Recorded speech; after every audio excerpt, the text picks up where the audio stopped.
Hello and welcome back to part 2 of the Rainy Street podcast. The episode we're talking about tonight is Sleight of Hank. So, just a quick recap. The first part of this episode we talked about how the Hank and the Alley Boys and Peggy and Nancy went to Abracapasta, where they saw a magic trick that Hank couldn't figure out. Mm-hmm. It's been escalating to the point because Peggy was part of it and won't tell him how the trick went, that they're gearing towards a fight here. So we're picking up at the point where Bobby is giving the Amazing Jesus report at Sunday school. He's been inspired by the Amazing Herrera and now has been picked to do a report on a biblical figure in history and is now emulating the Amazing Herrera in this performance and has named it the Amazing Jesus.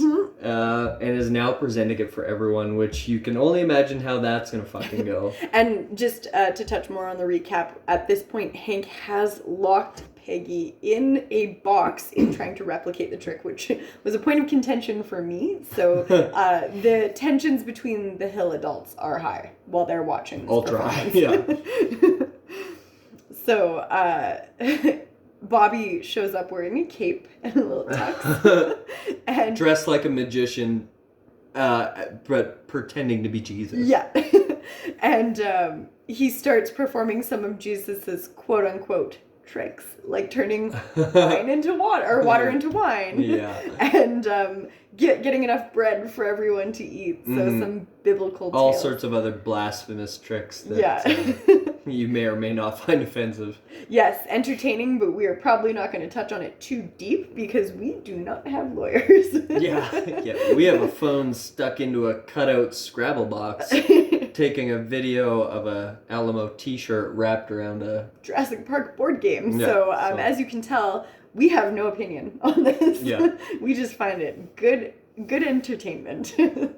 And also, Bobby's magic is really impressive. Really good, yeah. He's done his homework and he's doing pretty well, but not in the eyes of the Lord. No, the congregation is not loving this. They are shocked. The Hills are not loving this. Nobody is loving this except Bobby and the viewers. For as open to how the world, you know what I mean, should start leaning as Peggy is, she's also very hardcore conservative. Oh yeah. And that's the thing is, like, I think that any like philosophy that isn't obviously hurting somebody or like religious leaning, anything that's not hurting someone political standing is generally at its core good.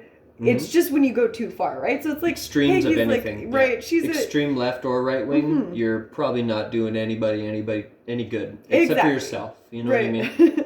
So she's typically a pretty tolerant person, but in this case, she's not willing to educate the boy on why maybe his presentation didn't go over so well. They're just in reprimand phase, and it just leads to more argument between Peggy and Hank. And they're arguing on the way home from church, and Peggy is so irate about this, as open-minded as she is, that she turns back to Bobby and says, "The next time we see a honk for Jesus bumper on a sticker, or a sticker on a bumper, you better get up here and start honking your little heart out."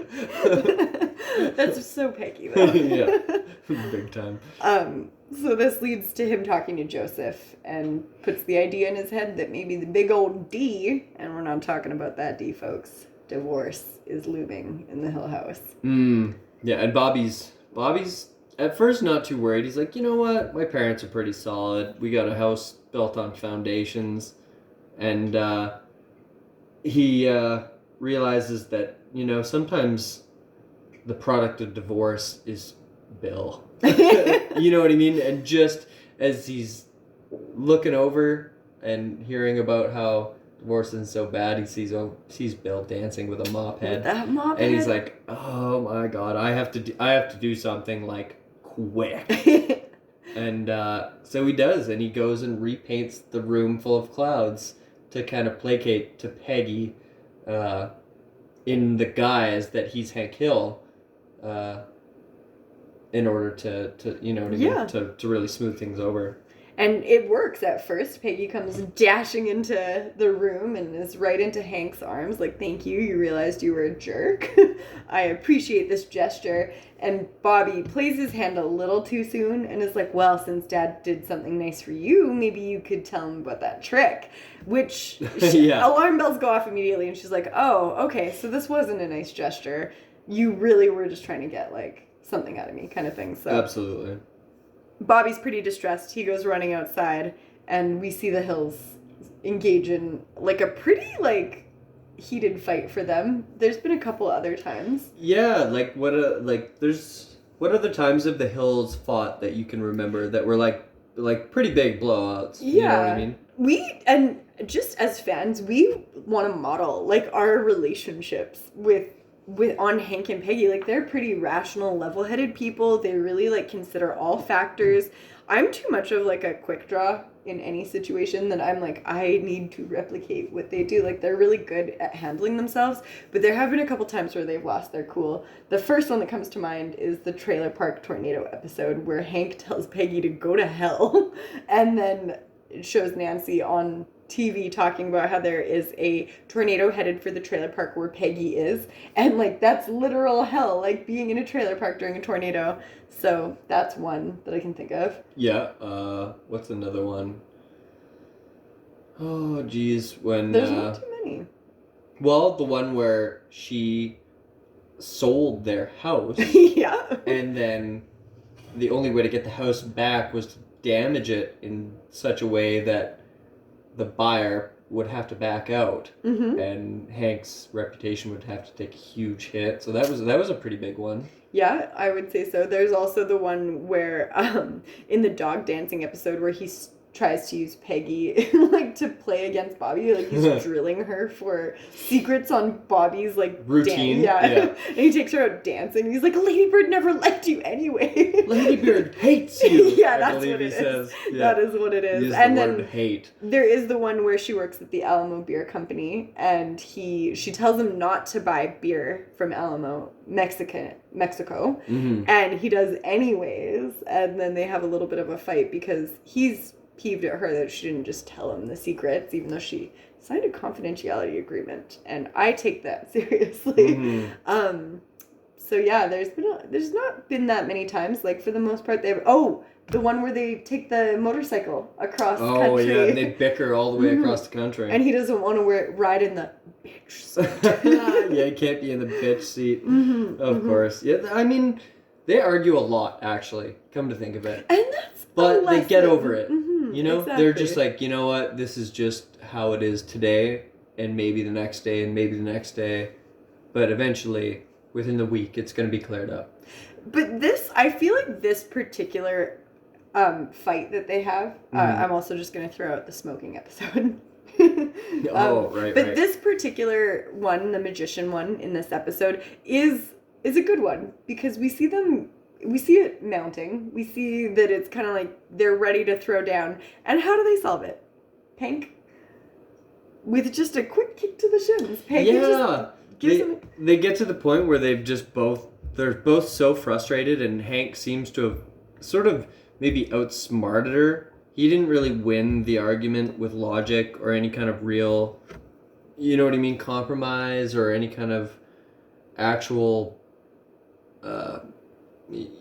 solution. Anyway. He didn't make a solution in any way. He just kind of outsmarted her with some jargon, some words, and she gets so frustrated that she kicks him square on in the shin, and unbelievably, Hank just kicks her right back, square in the shin, which is unbelievable to me that they could get to physical violence. But it works. Like, I feel like their relationship is strong enough that it ends there. You know what I mean? Like, it's just like they realize they're being ridiculous, and it ends there. Not that I'm advocating violence in no way, but I think we've actually, like, used that before, because everybody has those points. Like, for me, when I get that frustrated, I cry, and it's like the last thing I fucking want to do is cry, but I'm just so frustrated that I have, like, no other reaction.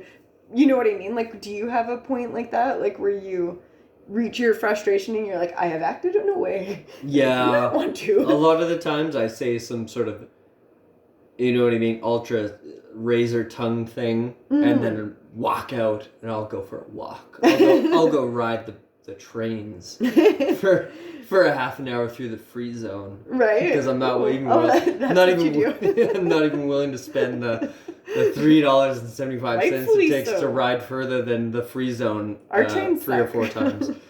So I'll say something mean and then go ride the trains. But I feel like this is kind of like what makes the hills human, is that they do have, like, it's nice to present them as, like, perfect, well-kept home, 2 to 3 times substitute teacher of the year. These people that are just way calmer and way more disciplined than you, Right? And it's nice to see them lose their cool a bit and be like, everybody's got a breaking point. And do something we've never done. Exactly. You know what I mean? Right? Like, we've never... I have wanted. Right, and as well as I could do it. Right, but it's like, and so, anyways, the scene, it ends the argument. Like, they have their first... surprisingly. Yeah, violence was the answer in this episode. We do not condone that or advocate it. Wonderful, but not the reality of how the world works. No, and not okay in any circumstance, unless it ends like this, I guess, with the hills, where it's just a quick tap to the shin. Yeah. Harmless as it may be. A little Irish kiss. This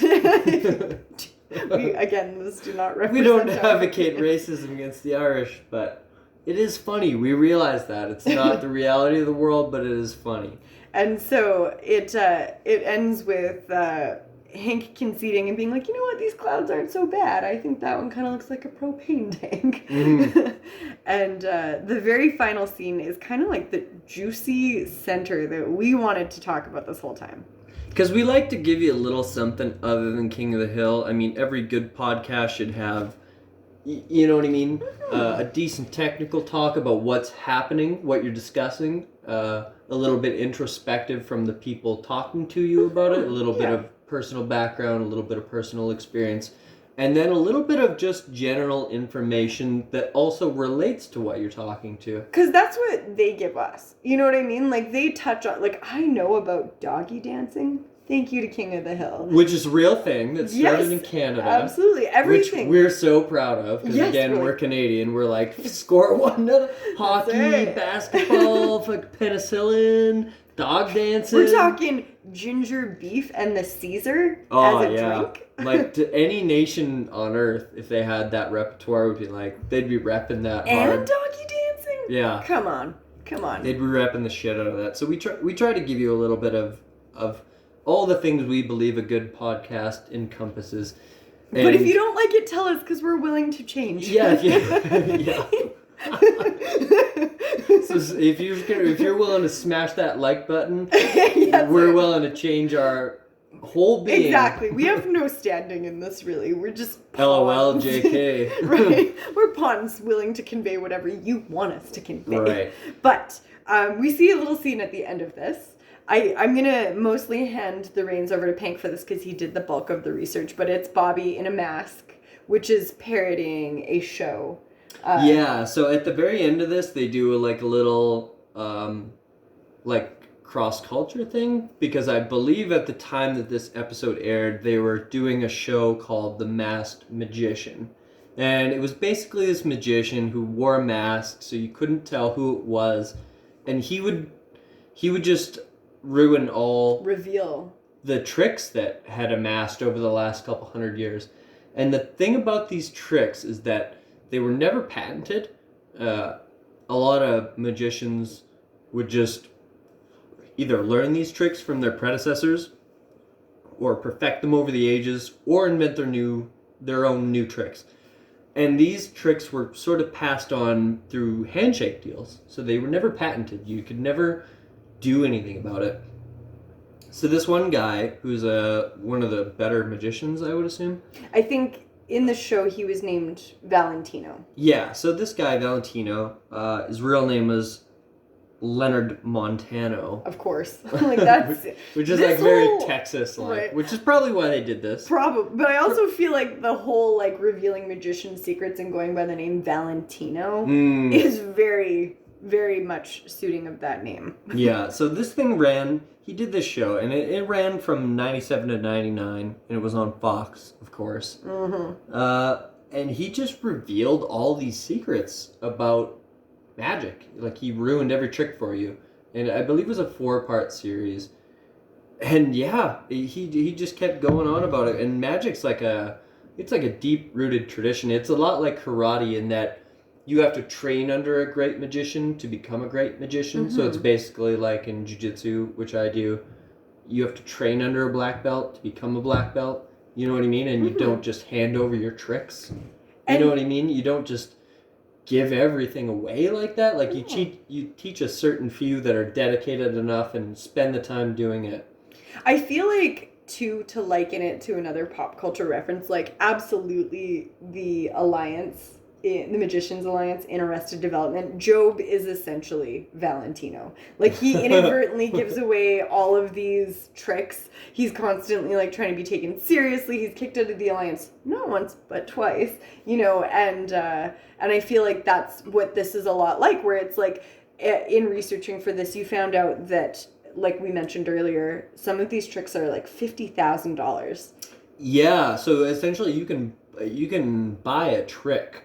It's like an illusion. You buy right. You buy the training to do the illusion. You buy the hardware that you'll need to do the illusion, and you essentially buy the right to do it and sell that illusion to others. And if the illusion is ruined and you've already invested the $50,000, who's going to pay to come see you? Who's going to pay to come see you? So this guy, Valentino, I don't know what his motive was, probably money. He ruined it for everyone, apparently. And the International Brotherhood of Magicians started in 1922. And he just put an end to that, like, yeah, and 75 years later. Absolutely, like, this is big. They span 88 nations, mostly in U.S. and Canada, which we found very funny. That's where most of the rubes, I guess you could say, are that just, magicians like, clapping prey our on. hands, like, yes, like seals. More, yeah. Feed me another sardine. I'd love it. And they probably were not impressed with that. Well, and even just when we were thinking about in terms of this show, so like this episode of this show, the illusion is that you need to have an adult-sized piñata that's hoisted up and lit on fire and explodes with enough candy to reach the audience every night. That's not cheap. Like, to buy a piñata, I used to work at a party supply store, and just a regular-sized piñata was between $75 and $125 when I worked there 13 years ago. Yeah. So I can only imagine what they are now. So getting a human-sized piñata every night, if somebody ruins that trick and that's like the biggest draw to Abracapasta every night, like, you'd be fucked. Right? That would like, sink Abracapasta, which exactly. For us, if some how dare you motherfucker came along and revealed all Abracapasta's tricks and sunk them, and I couldn't go get magic shows and pasta in the same goddamn seat, I'd probably be coming after you. You know what I mean? Like, personally. I would probably personally pursue you for revenge. At the very least, I'm kicking out of the International Brotherhood of Magicians. Yeah, I'm going to be writing a very stern letter to them. Exactly. Asking them to do what I would like to do. Exactly. So I just feel like it's I didn't. It's a bit of a dick move. I mean, is. If you like, how do you view that? We did not go into this episode with as much respect for magicians as we should have and their had. struggle, right? And it's like we're now like leaving this episode different people. Like, I am just like, F Valentino. How dare you? Yeah, you know what? Like, and it is like, because we researched other magicians. Obviously, there's like the ones that are the big names, like Houdini.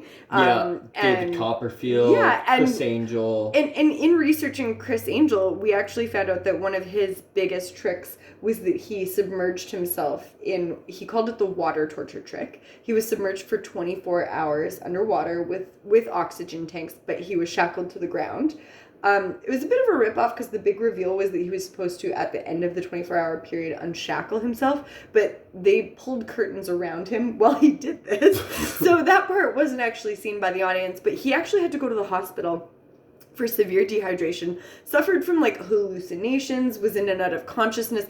his skin was wrinkled, his eyes were bloodshot. Like, so there's actually quite a bit of physical trauma that magicians have to endure. Oh, like, yeah. on top of being, like, really good at sleight of hand. Shout That's out to true. Sleight of Hank. Like, and I'm just like, Yeah. we went into this being like, magicians. A lot of the escape stuff, apparently, and a lot of the feats of strength, which, if you're a Seinfeld fan, you may recognize as a Festivus tradition. That's right. But a lot of these like feats of strength and endurance take quite a toll. I mean, Yeah. Houdini himself died because one of his superhuman feats of strength was to just let people gut punch him like as hard as they could. Like he didn't care if you were a 21-year-old, 6'4", 230-pound and he was athlete. only 5'6".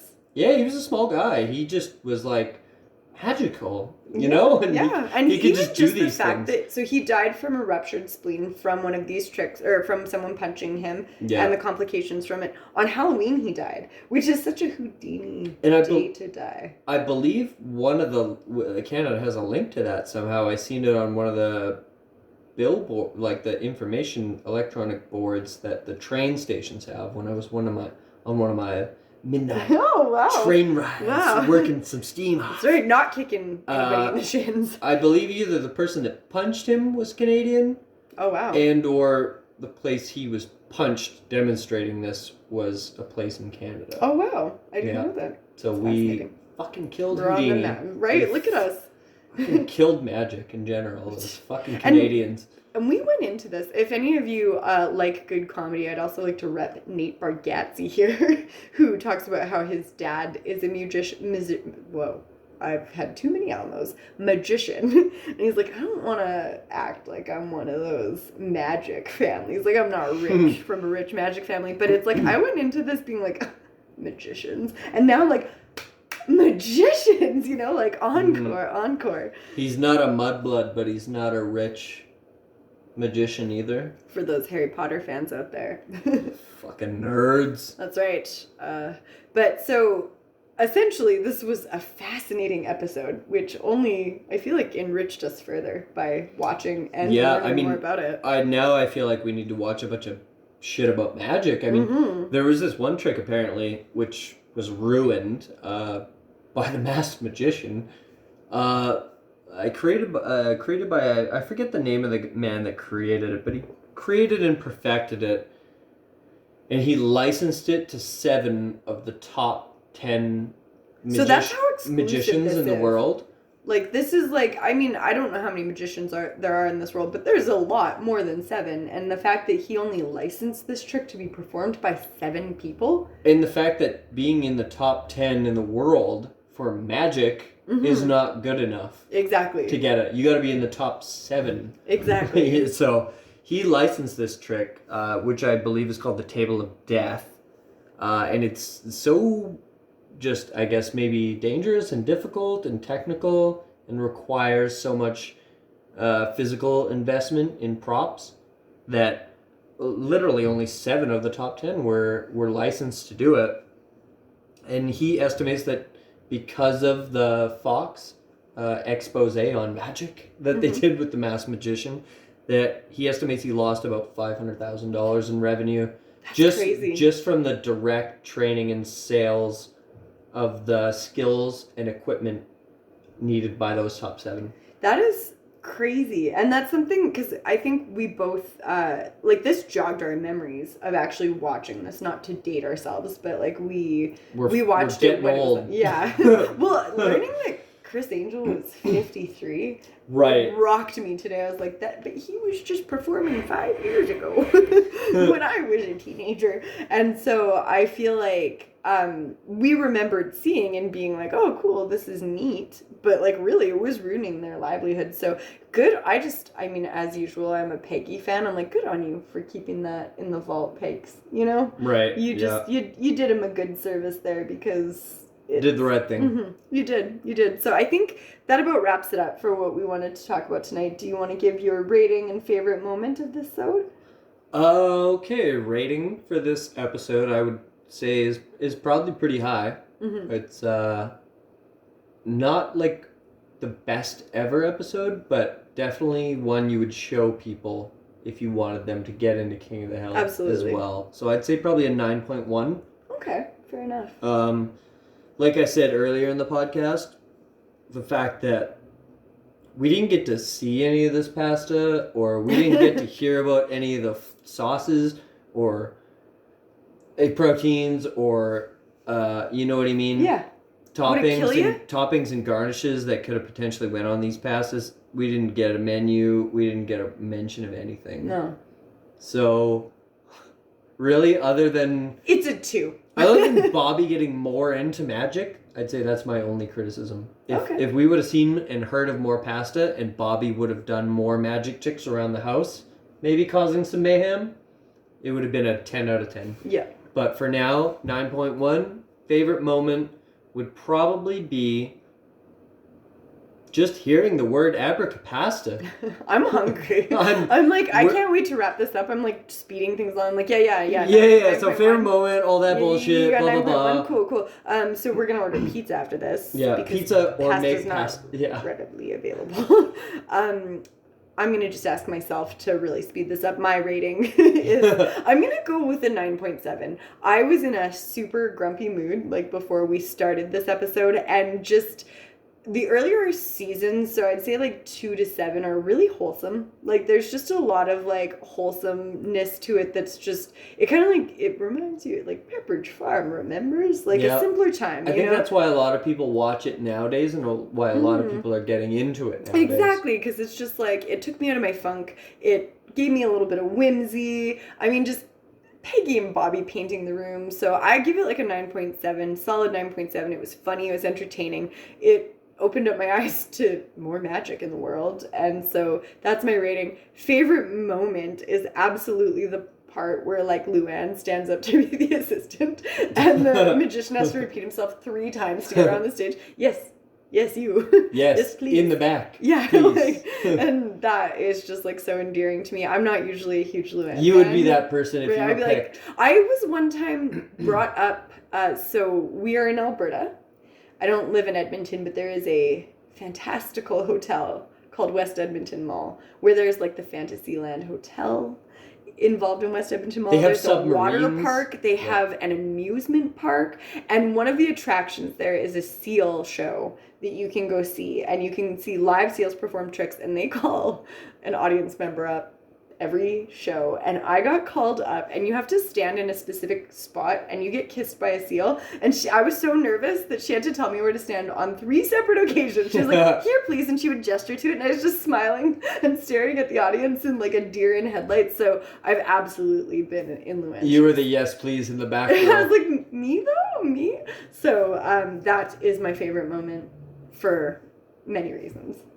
Makes sense, and I can really imagine that and visualize that right now. Yeah. Just this very pretty, very mesmerized deer in the headlights girl. Me though? Yes, in the back. Yeah, that's how it went. It's all recorded, and it's just the woman gesturing to where I have to stand several times. I need to see this. Yeah. You've shown me some other home videos of you as a young, I would be happy. Petrified deer in the headlights, and I loved it. Life.